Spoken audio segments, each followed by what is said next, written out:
Autism कोई learning disability नहीं है, लेकिन फिर भी बच्चों को लर्निंग को लेकर बहुत से इश्यूज़ होते हैं।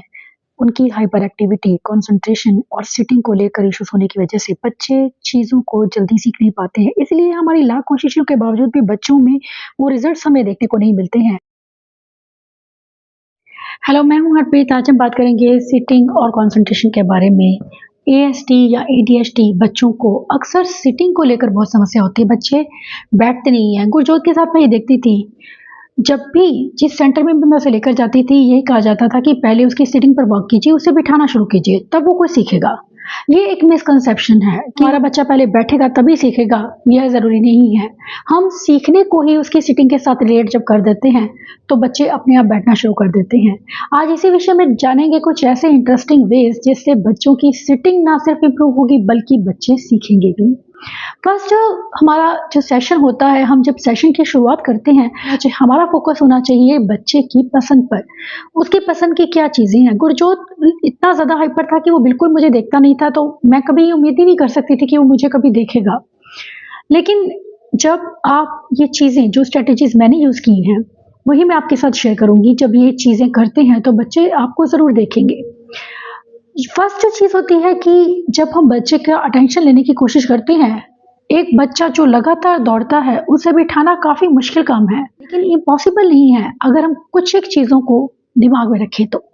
फर्स्ट चीज़ जो हमें दिमाग में रखनी है कि हमें बहुत पेशेंस चाहिए, बहुत पॉजिटिव एटीट्यूड चाहिए, जब हम एएसडी या एडीएचडी बच्चों के साथ काम करते हैं, क्योंकि अक्सर हम पेशेंस लूज़ कर जाते हैं। एक बार बच्चा उठ के भाग गया तो हम चीज़ को छोड़ देते हैं। हमें गिव अप नहीं करना है, हमें हमेशा बच्चे के लिए उसे काम करवाने के लिए, अगर एक बार बच्चा भागा है तो उसे दोबारा लेकर आना।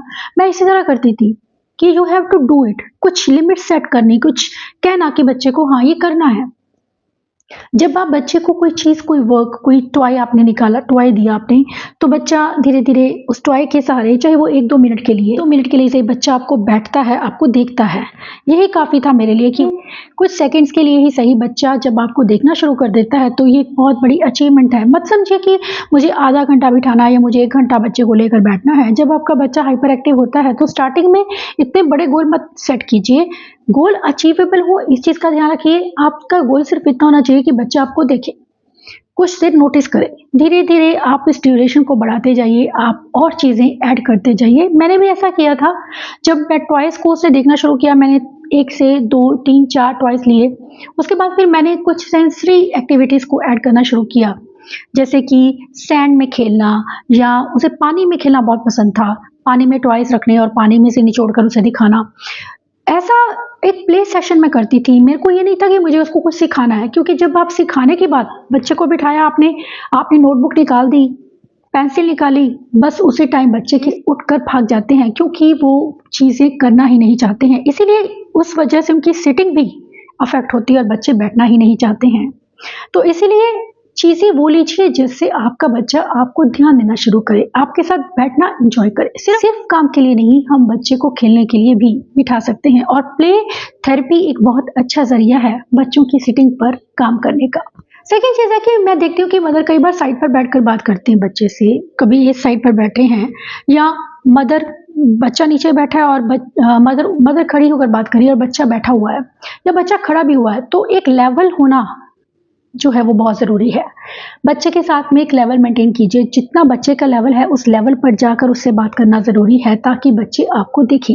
इससे बच्चों का कंसंट्रेशन इंप्रूव होना शुरू होगा। बच्चे आपको समझना शुरू करेंगे, ध्यान देना शुरू करेंगे, जो उनकी सिटिंग के लिए बहुत ज़रूरी है। दूसरा, आप उसकी पसंद की चीज़ें लीजिए और उससे इंटरेक्ट कीजिए। आप चाहें डिफरेंट कार्टून कैरेक्टर्स ले सकते हैं, different toys, light up toys आते हैं, सेंसी टॉयज़ आते हैं, उन चीज़ों को यूज़ कीजिए। नेक्स्ट मेरी स्ट्रेटेजी थी कि जब उसने थोड़ा-सा मुझे देखना शुरू किया, तो मैंने सेंसरी को ऐड करना शुरू किया उसके सेशन में, कि मुझे सेंसरी उसको देना है। जैसे कि सेंसरी में हम बच्चे को करवाते हैं कि बहुत सी चीज़ें, क्योंकि हाइपर एक्टिव बच्चों की जो नीड्स होती हैं, मैं उसके अकॉर्डिंग ये चीज़ें लेती थी। जैसे उसको स्ट्रेस बॉल बहुत पसंद थी, पॉप अप टॉयज़ उसे बहुत पसंद थे, बबल रैप पसंद थे, उसको क्लॉथ पिन बहुत ज़्यादा पसंद थी, की रिंग्स बहुत पसंद थे। उन चीज़ों से वो अक्सर खेलता था। लाइट अप टॉयज़ उसको बहुत पसंद थे, तो वो चीज़ें मैंने उसके सेशन में ऐड करनी शुरू की। वो सेंसी टॉयज़ या वो सेंसी एक्टिविटीज़ जिन्हें वो एंजॉय करता था, और सबसे ज़्यादा वो एंजॉय करता था मसाज को। मसाज से उसका एक मेरा बॉन्डिंग बनना शुरू हुआ, मसाज के साथ में ही। जब मैं उसे मसाज करती थी तो वो एन्जॉय करता था, मैं उसे बताती थी देखो अब आपके हैंड पे करेंगे, इस तरह से उसे बॉडी पार्ट्स की आइडेंटिफिकेशन होने लगी और मैं उसे खुद भी बताती थी कि मेरे भी तुम करो। तो इस तरह से एक सोशल और इमोशनल डेवलपमेंट जो है वो ज़रूरी है बच्चों के साथ में, ये बननी शुरू होती है जब हम बच्चों के साथ में इंटरैक्टिव एक्टिविटीज़ करते हैं। ये मत समझिए कि बच्चा आपका आपका 1-2 दिन में सीटिंग देना शुरू कर देगा और वो आधा घंटा, 15 मिनट आपके साथ बैठेगा। ये हमारी कंडीशन है, लेकिन हम ऐसा नहीं सोचकर चल सकते हैं। गुरजोत बीच में ही उठकर चला जाता था तो मुझे बहुत बुरा लगता था। लेकिन ऐसा नहीं था कि मैं गिव अप करती थी, मैं उसे दोबारा लेकर आती थी। दोबारा लेकर आना और उसे वो चीज़ करवाना जो वो बीच में छोड़ कर गया है, ताकि उसे ये पता लगे I have to finish it. जब बच्चे को ये चीज़ पता लग जाती है कि हम बोलते हैं कि पहले इसे फिनिश करो, तो बच्चे को एक बिहेवियर बन जाता है कि बच्चे काम में छोड़कर जो उठकर भागते हैं, वो बिहेवियर उनका कहीं न कहीं फेड हो जाता है और उनकी सिटिंग इम्प्रूव होने लगती है। गुरजोत को मैं अलग-अलग तरह के सेंसरी बिन्स मैंने उसे देने शुरू किए, वाटर बीड्स के साथ में उसे क्रश करना, उसके साथ में पानी से खेलना, उसे सैंड देना, सॉल्ट देना, शेविंग क्रीम में कार चलाकर उसे दिखाना। ऐसे बहुत सी चीज़ें मैंने उसके साथ में की थी जब वो छोटा था, तो वो इन चीज़ों को एन्जॉय करता था। कभी मुँह पर मैं शेविंग क्रीम लगा लेती थी, मुँह पर उस लगा दिया और उसे देखो, ये साफ़ करो, ये मम्मा के लग गई है। इन चीज़ों से उसका आई कॉन्टैक्ट मुझे मिलना शुरू हुआ। इन चीज़ों ने बहुत हेल्प की मेरी गुरजोत के साथ में एक अच्छी हेल्दी बॉन्डिंग बनाने में, क्योंकि मैं सिर्फ़ उस वक़्त गुरजोत के साथ में सिर्फ़ एन्जॉयमेंट कर रही थी। मेरा पर्पज़ था कि वो बैठे, मेरा पर्पज़ ये नहीं था कि मैं उसे कुछ सिखाऊँ। लेकिन इन एक्टिविटीज़ के साथ में आप बच्चों की सोशल इमोशनल स्किल्स पे भी काम करते हैं, उनके साथ उनकी आई कॉन्टैक्ट को यहाँ पे इम्प्रूव करते हैं, जॉइंट अटेंशन स्किल्स बच्चों में आनी शुरू होती है, पॉइंटिंग आनी शुरू होती है, बच्चे आपको देखना शुरू करते हैं। सब वो स्किल्स हैं जिन्हें अर्ली इंटरवेंशन में टारगेट किया जाता है। नेक्स्ट वन था कि एडिबल रेनफोर्सर को ऐड करना। जब मैंने उसकी लर्निंग पर काम करना शुरू किया तो मैंने एडिबल्स को साथ में ऐड करना शुरू किया, जैसे कि कुरकुरे, चिप्स, जो भी उसे चीज़ें पसंद होती थी मैं वो चीज़ें लेती थी। मीठा अवॉइड करती थी क्योंकि वो हाइपर एक्टिव था, तो मैं चॉकलेट वगैरह नहीं देती थी उसे। और कभी उसकी फेवरेट टॉयस या फिर एडिबल्स उसको बहुत पसंद थे, तो मैं कुरकुरे का उसको एक पैकेट को इस तरह से छोटे-छोटे पीस में उसे एक कुरकुरे का 2 पीस बना के तोड़कर उसे अपने पास एक कंटेनर में रख लेती थी। जब भी वो कुछ मेरी बात मानता था, मैं उसे कहती थी हेलो, तो वो हेलो करता था तो मैं उसे कुरकुरे देती थी। जब मैं उसे बोलती थी सत श्री अकाल करो तो वो इस तरह से करता था तो मैं उसे कुरकुरे देती थी। वेव करके बताओ बाय बाय कैसे करते हैं? तो इस तरह से मैंने उसे ग्रीटिंग स्किल्स सिखाए और ये चीज़ें बहुत जल्दी वो सीखा क्योंकि मैं उसमें उसके साथ में रेनफोर्सर्स को यूज़ किया। रेनफोर्सर्स को यूज़ ज़रूर कीजिए जब आप बच्चे की लर्निंग पर काम कर रहे हैं, उसे आप नए स्किल सिखा रहे हैं। धीरे-धीरे जब उसने मेरे को सीटिंग देना शुरू किया, थोड़ा-थोड़ा करके उसकी सीटिंग को मैंने इम्प्रूव करना शुरू किया, तो मैंने फ्लैश कार्ड्स को इंट्रोड्यूस किया कि मैं उसको फ्लैश कार्ड्स के साथ में बताती थी अलग-अलग आइडेंटिफिकेशन, जैसे कि देखो ये एप्पल है, ये चीज़ें, क्योंकि उसको बताना बहुत ज़रूरी था। जब हम बच्चे की लैंग्वेज स्किल्स पर काम करते हैं, क्योंकि बच्चे अपने आप से चीज़ें नहीं सीखते हैं। जब स्पीच की हम बात करते हैं, तो स्पीच के लिए इनपुट का होना बहुत ज़रूरी है, उसके बगैर हम आउटपुट को एक्सपेक्ट नहीं कर सकते हैं। स्पीच इनपुट है रिसेप्टिव लैंग्वेज और आउटपुट है एक्सप्रेसिव लैंग्वेज। हम पहले स्पीच और एक्सप्रेसिव लैंग्वेज को ही एक्सपेक्ट करते हैं, जो कि गलत है। पहले बच्चे में वो इनपुट होना ज़रूरी है, जिसे हम रिसेप्टिव कहते हैं। रिसेप्टिव स्किल्स पर काम करने के लिए ज़रूरी है कि आप विजुअल को ज़्यादा से ज़्यादा यूज़ कीजिए, जैसे कि मैं एप्पल लेती थी, एनिमल लेती थी, जो भी चीज़ें मैंने 5 से 10 कार्ड्स अपने पास रखे हुए थे, फ्लैश कार्ड एक कंटेनर में डालकर, ताकि वो गुम ना हो और ना ही वो चेंज हो। उन्हीं कार्ड्स को लेकर मैं वर्क करती थी। जब आपका रिपीटेड रहता है एक चीज़ कि हाँ, बच्चे को पता होता है कि ये क्या है, ये क्या है, मैं उसे बार-बार बताती थी देखो ये क्या है। इस तरह से उसने धीरे-धीरे मुझे चीज़ें बताना शुरू किया, उसने पॉइंट करना शुरू किया। मैं उसे बताती थी कार्ड्स मैंने नीचे रखे, बताओ इसमें से एप्पल कहाँ पर है इसमें। पहले मैंने उसे सब बताया कि देखो ये है, हर एक चीज़, हर एक कार्ड के बारे में उसे बताकर फिर उससे पूछना कि एप्पल दे दो मुझे, एप्पल कहाँ पर है।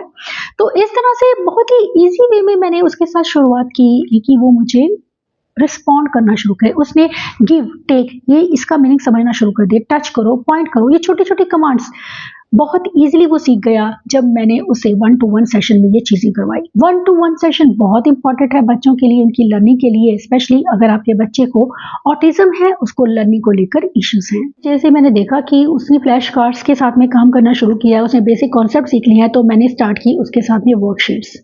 वर्कशीट्स के साथ में उसका सिटिंग का बिहेवियर बहुत ज़्यादा इम्प्रूव होने लगा, क्योंकि जो बच्चा मुझे 1 मिनट की सिटिंग नहीं देता था, वो सिटिंग का लेवल आधा घंटा से फिर 1 घंटा, फिर कब वो 2 घंटा हो गया मुझे ये पता नहीं चला। वो लगातार 2 घंटे की सीटिंग मुझे देने लगा। 2 से भी ज़्यादा अगर मैं कहूँ कि वो मुझे देता है, तो इसमें कोई वो नहीं है। हाँ, बीच में हम बच्चे को कुछ ब्रेक दे सकते हैं, जब बच्चा कहे कि मुझे आई वांट ब्रेक, और वो ब्रेक माँगकर मुझे बताता है कि मुझे I want break, I need break. तो इसके लिए मैंने उसको ये चीज़ें सिखाई कि जब आपको उठना है तो आपको बोलना है आई नीड ब्रेक। आप ब्रेक का कार्ड रखिए, बच्चा उसे टच करके आपको बता देगा। अगर बच्चा वर्बल नहीं है, अगर बच्चा वर्बल है तो आप उसे बोल सकते हैं कि ब्रेक बोलिए, आई वांट ब्रेक या आई नीड ब्रेक। तो बच्चे को ब्रेक दीजिए, क्योंकि उसको जो बच्चा हमारे साथ कोऑपरेट कर रहा है, हमें भी उसके साथ कोऑपरेट करना ज़रूरी है। जब आप अपनी कंडीशंस उस पर, अपनी डिमांड्स उस पर रख देते हैं, तब बच्चे कभी भी हमारे साथ बैठकर सीखना नहीं चाहते हैं। तो बहुत ज़रूरी है बच्चे की साइकोलॉजी को समझना, उसकी पसंद को समझना, उसकी चॉइसेस को समझना। आप बच्चे को चॉइस मेकिंग दीजिए, इससे आप बच्चे के कम्युनिकेशन पर काम करते हैं, बच्चे में सेल्फ कॉन्फिडेंस बढ़ता है। एक चीज़, ये चीज़ जो है बच्चों को इंडिपेंडेंट होने में, इंडिपेंडेंट डिसीजन लेने में हेल्प करती है इन फ्यूचर। इस तरह से फिर मैंने उसे धीरे-धीरे रीडिंग, राइटिंग वर्कशीट्स देनी शुरू की, जिससे कि उसका लेवल आगे बढ़ता ही गया। जब हम स्टेप बाय स्टेप बच्चे को लर्न करवाते हैं, इसे ही हम स्पेशल एजुकेशन कहते हैं। ये बच्चों के लिए बहुत ज़रूरी है अगर आपके बच्चे को ऑटिज़्म है, क्योंकि स्कूल में सीधा बच्चे के साथ में काम शुरू हो जाता है। बच्चे की ज़रूरतों को नहीं समझा जाता है। बहुत ज़रूरी है घर पर आप उनकी नीड्स को समझें और उसके अकॉर्डिंग ही बच्चे का प्लान बनाकर उसके साथ 1 टू 1 सेशन ज़रूर करें, क्योंकि एएसडी बच्चा है अगर आपका और वो हाइपर एक्टिव है, कंसंट्रेशन में उसको प्रॉब्लम है, तो ज़रूरी है बच्चे के साथ में क्वालिटी टाइम स्पेंड करना और उसके साथ 1 टू 1 सेशन करना, ताकि उसके कंसंट्रेशन पर आप वर्क करें। आप देखेंगे कि बच्चे सिटिंग देना शुरू करेंगे, और तभी फ़ायदा है बच्चे को स्कूल भेजने का जब बच्चे में सिटिंग बिहेवियर है, क्योंकि ज़्यादातर केसेस में ऐसा होता है कि बच्चे बैठते ही नहीं हैं, क्लास में लगातार घूमते हैं और पूरी क्लास को डिस्टर्ब करते हैं, जिस वजह से कई बार ये कंप्लेंट्स आती हैं कि बच्चा बैठता ही नहीं है। बहुत ज़रूरी है बच्चे की ज़रूरतों को समझना, उसके सिटिंग बिहेवियर पर काम करना, उसके कंसंट्रेशन पर काम करना, उसे स्कूल भेजने से पहले। आप इस बारे में क्या सोचते हैं? प्लीज़ अपना फीडबैक मुझे ज़रूर बताइए, कमेंट बॉक्स में ज़रूर लिखिए कि क्या आपको लगता है कि स्कूल भेजने से पहले हमें उसकी सिटिंग और कंसंट्रेशन पर काम करना ज़रूरी है, या उसे स्कूल भेजना सही ऑप्शन है? आशा करती हूँ कि ये वीडियो आपको ज़रूर हेल्प करेगा। Thanks for watching.